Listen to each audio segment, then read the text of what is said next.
Friends, welcome back.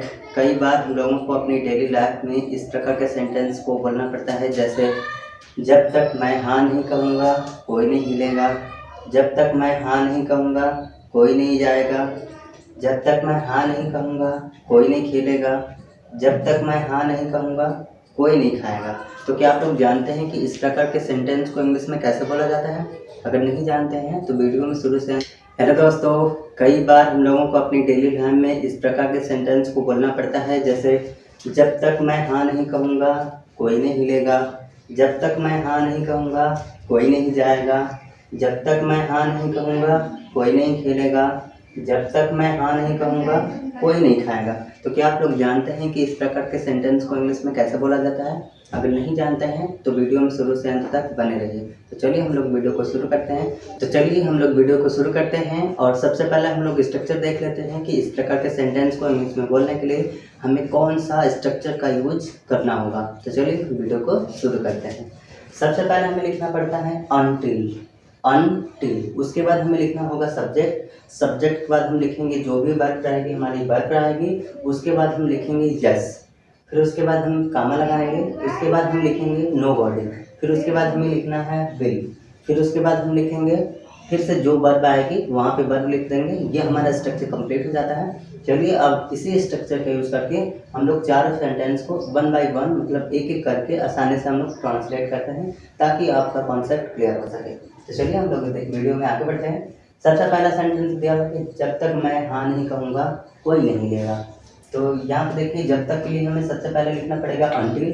तो हम लिखेंगे अनटिल, फिर उसके बाद हमारा सब्जेक्ट मैं है, मैं का मतलब आई है तो आई लिखेंगे। फिर उसके बाद इसमें क्या बात है, कहने की बात हो रही है, तो क्या हो जाएगा? सबसे पहले हम लिखेंगे अनटिल, तो हम लिखेंगे अनटिल हो गया। फिर उसके बाद हमें लिखना पड़ेगा सब्जेक्ट हमारा आई है तो आई लिख दिए। फिर इसमें वर्ब क्या है, से, तो हम लिख दिए से। फिर उसके बाद हमारा वर्ब यस कहने की बात हो रही है तो हम लिखेंगे यस।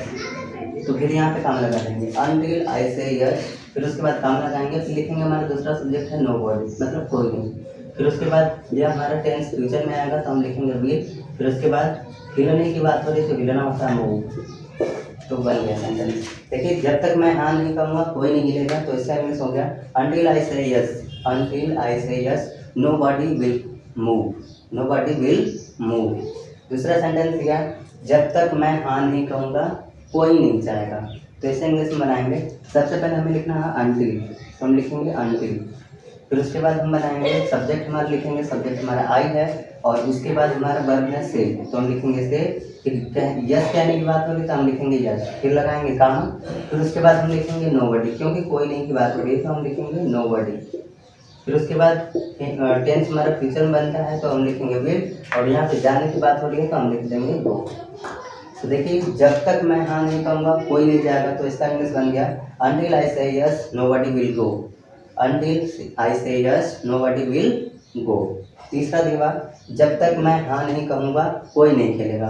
तो इसे इंग्लिश बनाएंगे। सबसे पहले हमें लिखना पड़ेगा अनटिल, तो लिखेंगे हम अनटिल। फिर उसके बाद हमें बनाना है सब्जेक्ट, लिखना है सब्जेक्ट हो गया। उसके बाद हमारा वर्ब से है तो से लिख दिए। यस कहने की बात हो रही है तो हम लिखेंगे यस। फिर उसके बाद लगाना है कामा, और उसके बाद हमें लिखना है नोबॉडी, तो हम लिखेंगे नोबॉडी। फिर उसके बाद हमारा टेंस फ्यूचर में तो हम लिखेंगे विल। फिर उसके बाद हम लिखेंगे कौन सा काम करने की बात हो रही है, खेलने की, तो हम लिख देंगे सेंटेंस हमारा बन गया। देखिए, जब तक मैं हाँ नहीं कहूँगा कोई नहीं खेलेगा, तो इसका इंग्लिश बन गया Until I say yes, nobody will play. Until I say yes, nobody will play.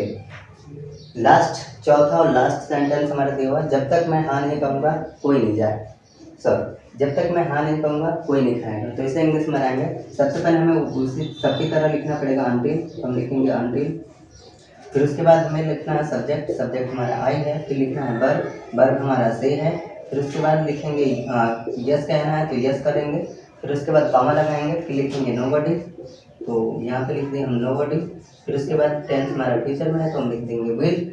फिर उसके बाद हम क्या करेंगे, खाने की बात होती है तो हम लिख देंगे eat। तो सेंटेंस हमारा कंप्लीट हो गया। जब तक मैं हाँ नहीं कहूँगा कोई नहीं खाएगा, तो इसका इंग्लिश हो गया अनटिल आई से yes nobody will eat. until I say yes nobody will eat। तो देखिए कितने आसानी से हमने 4 सेंटेंस को एक 1 बाय 1 करके मतलब एक एक करके हमने ट्रांसलेट कर लिया है। उम्मीद करता हूँ कि आप लोग वीडियो में शुरू से अंत तक देख उम्मीद उन कॉन्सेप्ट समझ में आया होगा। वीडियो पसंद आया हो तो कम से कम एक लाइक तो ज़रूर करके जाइएगा। अगर आप लोग मेरे यूट्यूब चैनल पर नए हैं तो चैनल को सब्सक्राइब कर सकते ताकि जब भी कोई वीडियो अपलोड की जाए तो नोटिफिकेशन आप लोगों के पास टाइम से ज़रूर मिल जाए। तो thanks for watching, we will meet you in the next video.